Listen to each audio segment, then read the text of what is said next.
Boa noite a todos. É um motivo de muita alegria estar aqui compartilhando com vocês a palavra de Deus. A Bíblia, para muitos, é um livro qualquer, um monte de palavras escritas, talvez sem sentido ou apenas um mito, mas quando nós, que somos cristãos, analisamos as Escrituras, nós entendemos que ela é a palavra de Deus. A palavra que Deus inspirou em homens para contar uma história da redenção. A história de como Deus salva pecadores. Nas Escrituras, nós encontramos diversos tipos de história. Nós encontramos histórias sobre guerra, histórias de famílias, histórias de como homens doaram suas vidas para Deus, ou de como homens também perderam elas. E também nas Escrituras nós encontramos histórias de amor. Histórias lindas, realmente nos inspiram. E é sobre uma dessas histórias que eu quero falar hoje. Uma linda história de amor e de redenção de um casal que se chama Boaz e Ruth. E eu gostaria então de ler com vocês um texto de Ruth, capítulo 4, verso 13, e depois nós vamos ler o verso 21 e 22. Ruth, capítulo 4, verso 13, diz o seguinte: Boaz casou-se com Ruth, e ela se tornou sua mulher. Boaz a possuiu, e o Senhor concedeu que ela engravidasse e desse à luz a um filho. 21. Salmão gerou Boaz, Boaz gerou Obed, e Obed gerou Jessé, e Jessé gerou Davi. Então eu gostaria de contar essa linda história de amor de Boaz e Ruth, e o que isso pode um dia ter a ver com a nossa vida, o que isso pode influenciar para nós. E eu vou contar então essa linda história de amor. No capítulo 1 de Ruth, conta que na época dos juízes houve muita fome. E então uma família saiu de Belém, de Judá, e foi para as terras de Moabe, para onde viviam os moabitas. Essa família é Elimeleque e Noemi. Ela partiu com seu marido e seus 2 filhos para essa terra. E se nós analisarmos a história, sabemos que não é uma terra muito boa. É uma terra que um povo que iniciou através de incestos. Não era muito aconselhável os israelitas viverem com os moabitas. Porém, nessa época de fome, Elimeleque tomou uma iniciativa de sair de Belém e ir para um outro lugar. E ele foi para as terras dos moabitas. Lá, os seus 2 filhos, Quilion e Malom, eles encontraram 2 moças moabitas, Orfa e Ruth, e com elas eles casaram. Porém, certo dia, Elimeleque faleceu, deixando Noemi viúva. Logo, um tempo depois, os 2 filhos de Noemi morreram também, deixando Orfa e Ruth viúvas. Nós temos então 3 mulheres que passaram pela mesma situação e agora elas estão abandonadas, sem nada, sem esperança, destituídas de tudo e de todos. Noemi então descobre que Belém agora não está mais passando fome e retorna para a cidade natal dela, Belém de Judá, e ela diz para as 2 noras: olhe, voltem para a cidade de vocês, não precisam me acompanhar, casem, tenham filhos, vivam a vida de vocês, pois Deus já tirou tudo de mim. E Noemi se torna uma mulher amarga, uma mulher sem esperança, que culpa a Deus de tudo que aconteceu de ruim na vida dela. Mas ao pedir para as 2 noras voltarem para suas cidades, uma delas aceita, a Orfa, e volta então para a terra dos moabitas, para seus parentes, mas Ruth não. Ruth fala que aonde Noemi for, ela irá também. Se um dia ela morrer, ela também quer morrer junto. Ela diz que quer servir o mesmo Deus de Noemi. Então, Noemi aceita que Ruth volte com ela para Belém, e elas voltam então agora sem nada. No capítulo 1, no verso 22, diz que foi assim que Noemi voltou das terras de Moabe, com sua nora Ruth, a moabita. Elas chegaram a Belém no início da colheita da cevada. Então, nós já vemos aqui um palco sendo formado, porque Noemi perdeu os filhos, perdeu o marido, ela estava sem provisão, sem nenhum tipo de auxílio, um palco totalmente dramático e de uma difícil situação. Pode nos lembrar um pouco da situação que nós estamos vivendo hoje, mas o verso 22 do capítulo 1 deixa uma esperança para elas.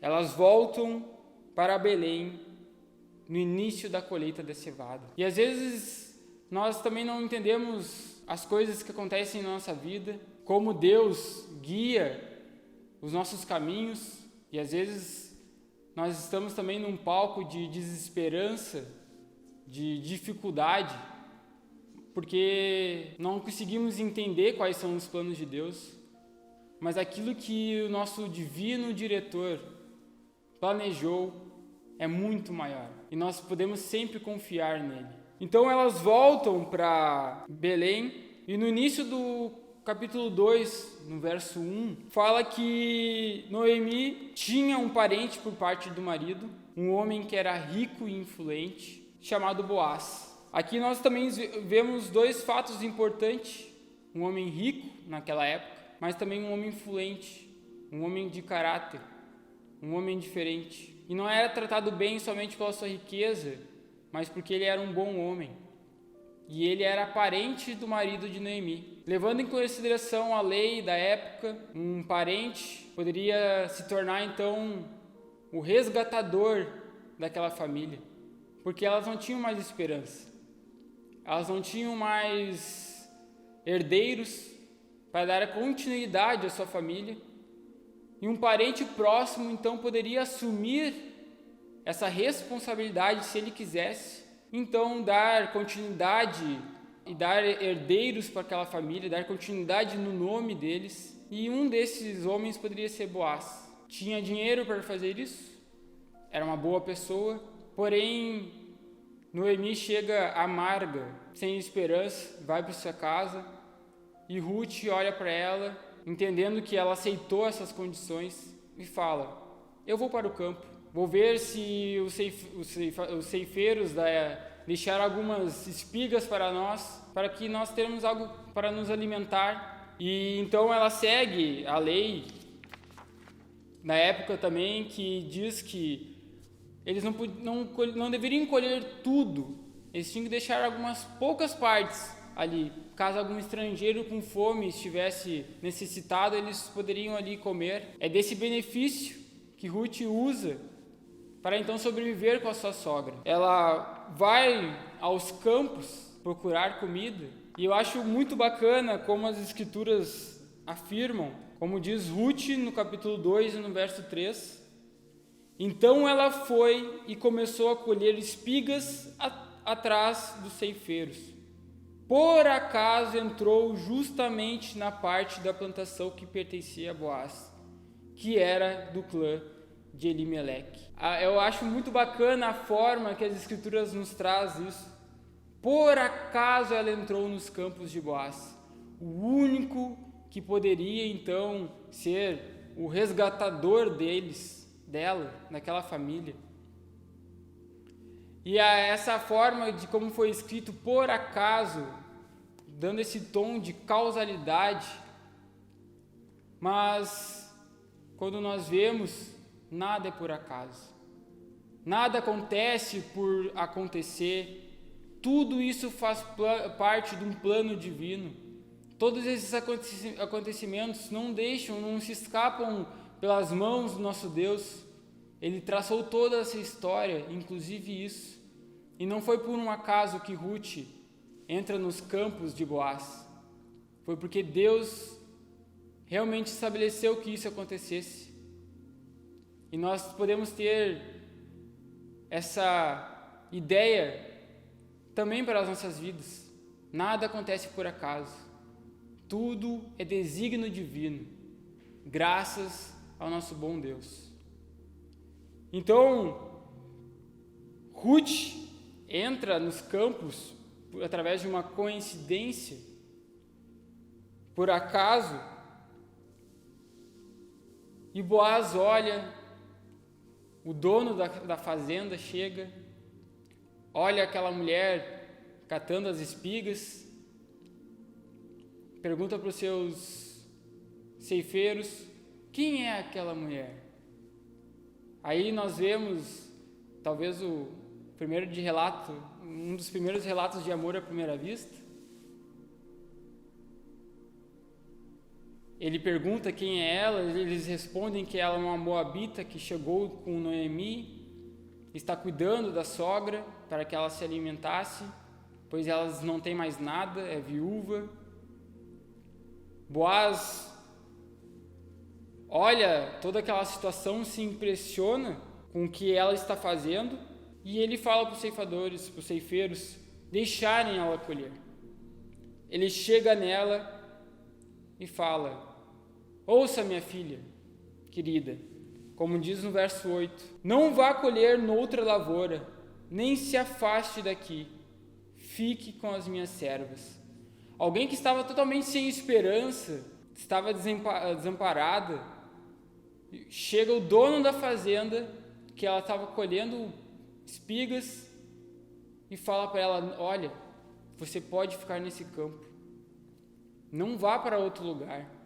Mais tarde ele ainda fala que seria perigoso uma mulher como ela, nas condições que ela estava, ficar colhendo sozinha, ela poderia muito bem ser abusada, porque isso não era incomum na época, e infelizmente talvez não seja tão incomum hoje. Mas ele se preocupa com aquela mulher e fala para ela ser parte dele, seja parte das minhas servas, colha nos meus campos. E aí nós vemos o início de uma história de amor, onde o dono da fazenda, Boaz, o homem rico, se preocupa com Ruth e pede para ela não sair dali, colher somente ali. Mais tarde, na hora da refeição, Boaz chama Ruth, no versículo 14, dá um pedaço de pão para ela molhar no vinagre, costume da época. Ele mesmo oferece grãos tostados para ela comer e ficar satisfeita. E ainda sobra isso. Em um dia, Ruth chega sem nenhuma esperança, sem nenhum auxílio, talvez com fome, mas em menos de um dia muda completamente a história dela. Ela está almoçando, tendo uma refeição com o dono da fazenda, com um dos homens mais ricos daquela época, comendo grãos tostados com ele. Então, ele oferece para ela, nos próximos versículos, algumas condições que ela poderia então colher ali livremente. Ele ainda serve para ela praticamente uma arroba, conforme diz as escrituras. Isso é aproximadamente 15 quilos de comida. Isso equivale a quase meio mês de serviço. E ela volta para casa cheia, com muito alimento, e Noemi, que estava amarga e não entendendo aquela situação, pois o costume da época era sobrar geralmente meio quilo, ou no máximo 1 quilo de alimento nas fazendas, mas ela voltou com 15 quilos e ela não entende como aquilo aconteceu. E nós vemos então a transformação de Noemi, que agora ela deixa de ser uma pessoa amarga e acontece um giro de 180 graus e ela volta a ter esperança, pois Ruth voltou com alimentos de sobra que elas poderiam se sustentar durante um bom tempo. E ela até pergunta onde é que ela trabalhou, como que ela conseguiu isso. E no versículo 20, ela diz que ela trabalhou para Boaz, e Noemi então exclamou: seja ele abençoado pelo Senhor, e não deixe de ser leal e bondoso com os vivos. E Noemi exclamou: seja ele abençoado pelo Senhor, que não deixa de ser leal e bondoso com os vivos e com os mortos. E acrescentou: aquele homem é nosso parente, é um dos nossos resgatadores. Noemi agora então ela tem essa surpresa que quem auxiliou Ruth nesse tempo de bastante dificuldade era um homem que era parente do seu marido e que ele então poderia resgatar elas dessa necessidade tão grande que elas estavam vivendo, que elas estavam destituídas de tudo, sem nada, mas aparece então Boaz, que pode salvá-las dessa condição. Noemi, no capítulo 3, dá algumas dicas de como Ruth pode se apresentar para Boaz e dizer que ela é parente de Elimeleque e que ele pode ser então seu resgatador. Como uma boa sogra, ela dá meios para que Ruth possa mostrar isso para Boaz. Ele entende, ele fala que ele pode ser um resgatador, mas que existe um homem antes dele que tem esse privilégio, é um parente mais próximo. Boaz, já interessado nessa história de amor, ele organiza no capítulo 4 uma reunião para que esse homem então seja o resgatador daquelas mulheres. Ele aceita, existem terras, ainda mais um casamento, mas quando esse homem descobre que Ruth é uma moabita, ele resolve não investir nisso. Ele volta atrás, não quer mais resgatar, pois os moabitas sempre indicaram um sinônimo de algo ruim, pelo contexto de como o povo foi gerado e como também ao longo da história as mulheres moabitas elas sempre seduziam os homens israelitas para caírem no mal, mas esse não é o caso de Ruth. Ruth quis servir o mesmo Deus de Noemi, ela quis deixar os moabitas de lado e conhecer o povo de Deus. E quando esse homem, que é um parente mais próximo, que a Bíblia não diz o nome, ele rejeita ser um dos resgatadores, Boaz então faz aquilo que ele mais queria. Ele mesmo se torna o resgatador de Noemi, de Ruth. E isso fica claro no versículo que nós lemos no início. Boaz então se casa com Ruth, eles têm um filho chamado Obed. Esse filho, Obed, vai gerar um filho chamado Jessé, e Jessé vai gerar um filho chamado Davi. O que essa história tem a ver com a gente? O que essa história de amor de um homem rico que resgatou uma mulher estrangeira num momento de muita necessidade tem a ver com a gente? Eu gostaria de ler Mateus capítulo 1, no versos 5 e 6, que diz o seguinte, falando da genealogia de Jesus. Salmão gerou Boaz, cuja mãe foi Raabe. Boaz gerou Obed, cuja mãe foi Ruth, a moabita. Obed gerou Jessé, e Jessé gerou o rei Davi. O que uma mulher moabita está fazendo na linhagem de Jesus? O que uma mulher estrangeira com essas condições está fazendo na linhagem de Jesus? O que essa história de amor tem a ver com a gente? Pela mesma razão que Ruth está na linhagem de Jesus, é pela mesma razão que nós hoje estamos na linhagem de Jesus.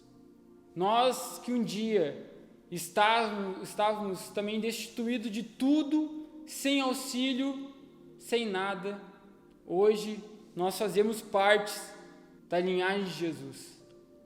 Porque um dia, assim como Boaz teve uma grande misericórdia com aquela família e foi seu redentor, um dia também Jesus teve grande misericórdia de nós e foi o nosso grande Redentor. Teve um dia que nós estávamos destituídos em pecados, afastados de Deus, sem esperança, sem vida, mortos de nossos delitos e pecados, assim como Ruth não tinha mais esperança, mas um dia teve colheita em Belém e Boaz, os campos de Boaz ficaram cheios e ela pôde ir lá colher.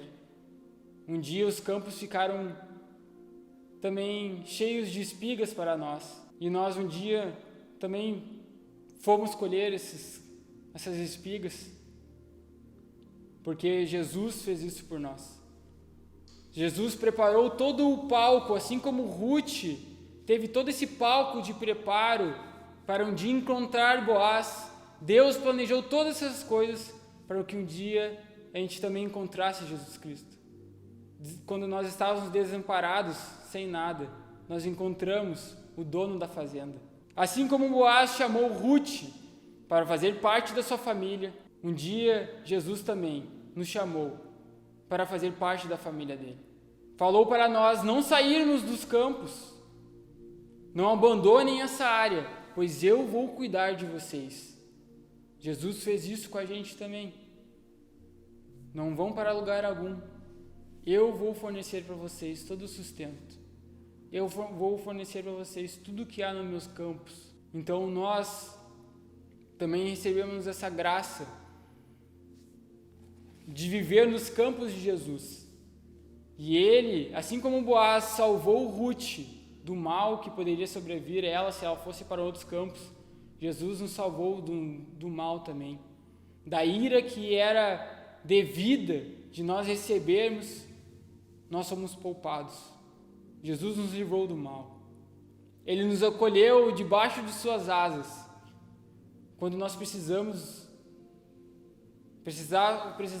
de cuidado. E agora, assim como Boaz serviu Ruth na mesa, Jesus também nos serve à mesa, nos convidando a fazer parte da refeição, servindo a própria refeição para nós, falando: vocês não têm necessidade alguma de sair dos meus campos, fiquem aqui, pois nós não temos necessidade alguma de buscar outra coisa a não ser o próprio Cristo, o que as Escrituras nos afirmam, o que o próprio Deus nos deu de privilégio.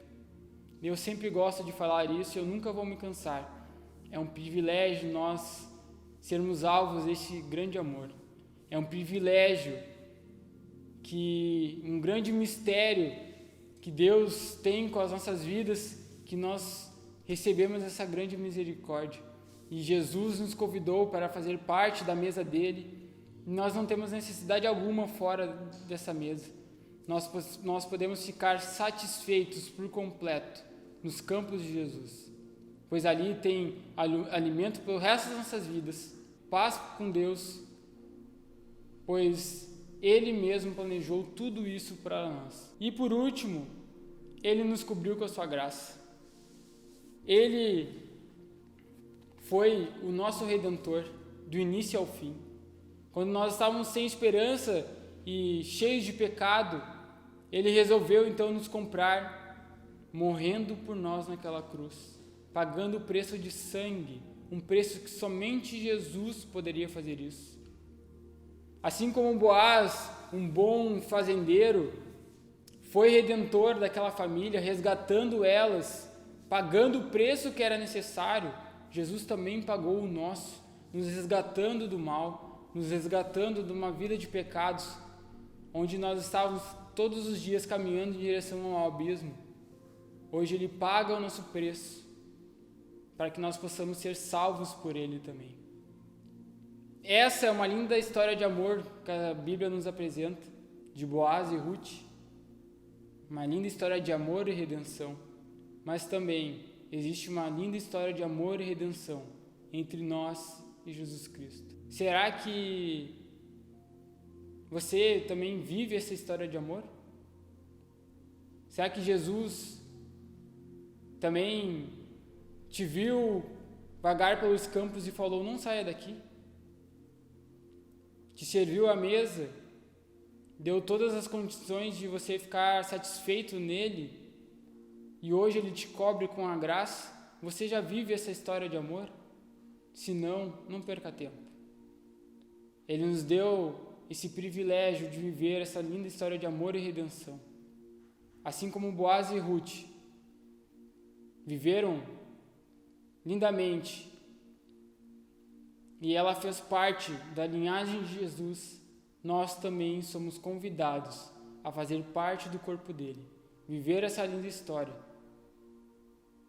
ser cuidado por ele, ser salvo por ele, porque um dia ele se entregou naquela cruz por nós, pagou o devido preço, e hoje nós podemos viver uma história com ele.